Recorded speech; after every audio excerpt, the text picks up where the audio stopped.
අද අපි ඔයාලට අරගෙන තියෙන්නේ අවුරුදු කෑම මේසෙට නැතුවම බැරි කැවුම් වර්ගයක්. ඒ මොකද්ද කියලා දන්නවද? ඒ තමයි හැඳි කැවුම්. හැඳි කැවුම් වල තියෙන සියලු රහස් ටික ඔන්න අපි ඔයාලට කියන්නයි යන්නේ. ඔන්න ඉතින් මේ තියෙන අපේ මූලික අදියර ඔන්න ඉතින් දර ටික පත්තු කරලා තාච්චියේ ලිපේ තියලා තරත් වෙන්න අරිනවා. ඉතින් අපි මේකට ඉස්සෙල්ලාම සීනි දාන්න ඕනේ පැණි කැරමල් කරගන්න. ඉතින් අපි මේකට සීනි කොච්චරක් දානවද? සීනි ග්‍රෑම් 150ක් කැරමල් කරගෙන ඉඳන් අපි දමා ගන්නවා. අපි අද හදන්නේ හාල් කිලෝ 1කින් කොටා ගන්නා ලද පිටි වලින් තමයි හැඳි කැවුම්. ඒට අවශ්‍ය වෙන ද්‍රව්‍ය තමයි සීනි ග්‍රෑම් 750යි, පොල් කිරි අඬ කෝප්ප 2ක්, පාන් පිටි ග්‍රෑම් 150ක්, ලුණු ස්වල්පයක්. අපි මෙතන ගන්නා ලද සීනි 750න් තමයි ග්‍රෑම් 150ක් කැරමල් කරමු තැන්දිය දාගන්නේ. අපිට එතකොට ඉතිරි වෙන්නේ ග්‍රෑම් 600ක් පමණයි.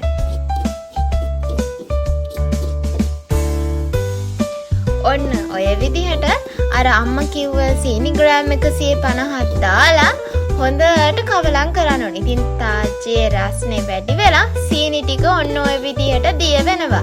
ගින්දරත් ඉතින් බලන්න දරේ මෙහෙ වෙලා තියෙනවද කියලා. ඉතින් ඔය ලිපනම් අම්මා හදපු එකක් තමයි, අලුතෙන්ම හදපු එකක් තමයි. ඔයාලට ලිප ගැන මොකක් හරි දැනගන්න තියනවා නම් ඒකටත් පහලෙන් කමෙන්ටුවක් දාන්න.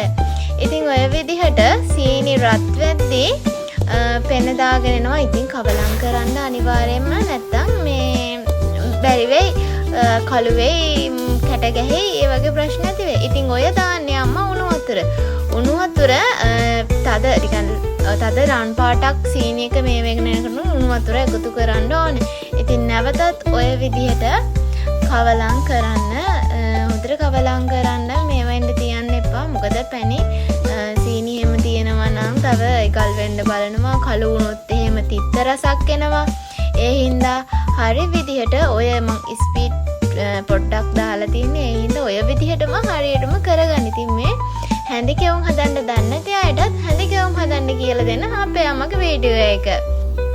මේකේ හරි පදම ආවට පස්සේ තාච්චිය බාලා පැත්තකින් තියලා පැණි ටික නිවෙන්න තියලා පැණි ටික වෙනම පොඩි භාජනයකට දාගන්න. මේ තියෙන්නේ කොටා ගන්නා ලද හාල් පිටි කිලෝ 1. මේ තියෙන්නේ සීනි ග්‍රෑම් 600.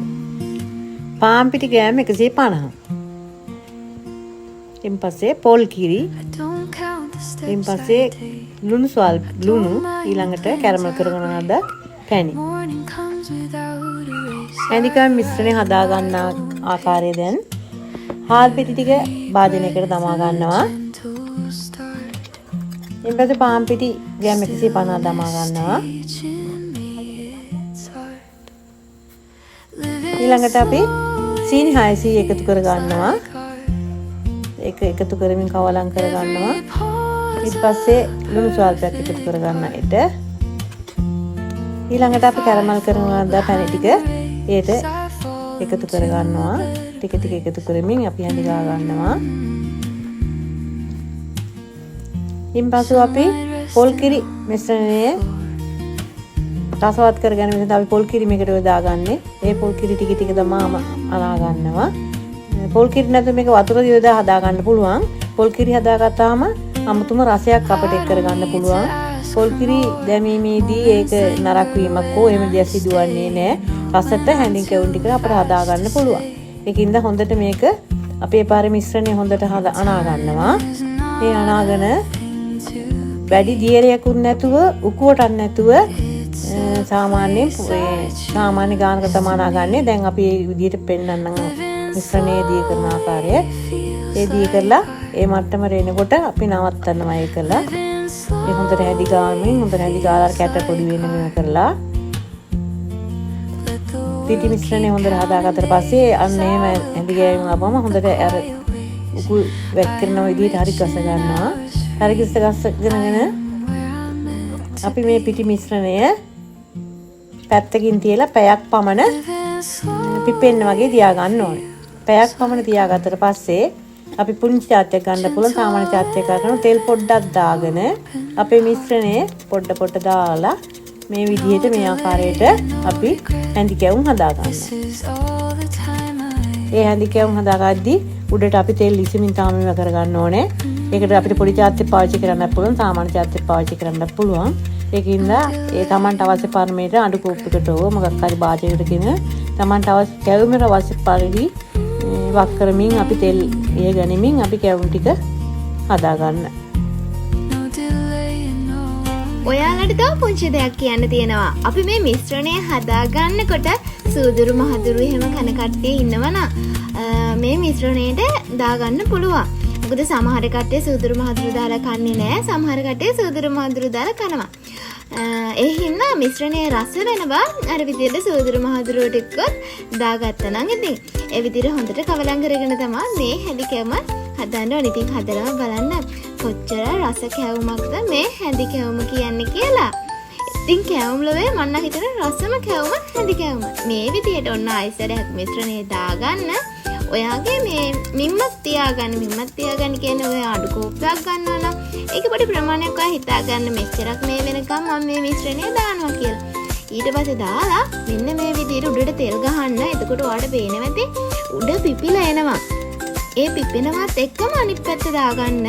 ඊට පස්සේ ඒ පැත්තට උඩට තෙල් ලිහිනකොට ඔයාලට පේනවා ඇති උඩත් ඒ විදිහටම පිපිලා එනවා. ඉතින් හැඳි කැවුම එච්චර වෙලා තියන්න අවශ්‍ය වෙන්නේ නැහැ තෙලේ.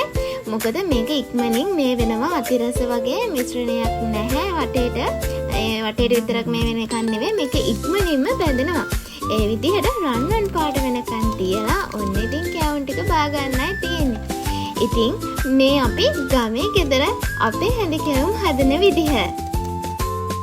වැල්වට අරන් නැතුව ලේසියෙන් පහසුවෙන් හැඳි කැවුම් හදාගන්නේ මෙන්න මෙහෙම තමයි. ඉතින් මොකක් හරි කැවුම් හදන්න ගත්තේ මොකක් හරි දෙයක් ප්‍රශ්නයක් ආවොත් අනිවාර්යෙන් කමෙන්ට් එකක් හරි දාන්න. එහෙම නැත්නම් අපේ Facebook එකට මැසේජ් එකක් හරි දාන්න. මැසෙන්ජර් එකේ මැසේජ් එකක් දාන්න. අනිවාර්යෙන් ඔයාලට අපි රිප්ලයි කරනවා. මතක තියාගන්න කැවුම් හදනකොට අපිට අවශ්‍යම දෙයක් තමයි ගින්දර පාලනය. ඔයාලට ඉස්සෙල්ලාම ලිපේ හදන්න බැයි නම් ගෑස් එකේ හරි හදලා පුරුදු වෙන්න. ඉතින් මේ තියෙන්නේ අපි හදපු හැඳි කැවුම් ටික. ඉතින් ඔය විදිහට නෙවෙයි අපි තව ගොඩාක් හැදුවා. ඕඩර් එකකට තමයි අපි කැවුම් ටික හැදුවේ. ඒකම තමයි ඔයාලට අපි වීඩියෝ එක ගෙනාවේ. ඉතින් ඔයාලත් හදලා බලන්න. ඉතින් කොහොමද රෙසිපි එක කියලා